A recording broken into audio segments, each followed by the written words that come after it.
मोरे घर पनिया पिलाई दी है जान गे, कफन ओढ़ाई दी है टूटत ही जब प्राण गे।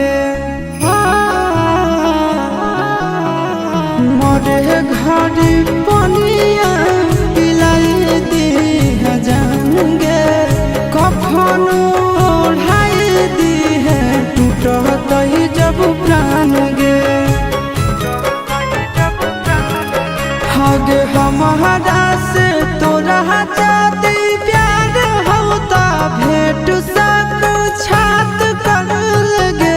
हगे सोनाया गावा हो भरती पाटनवा में आके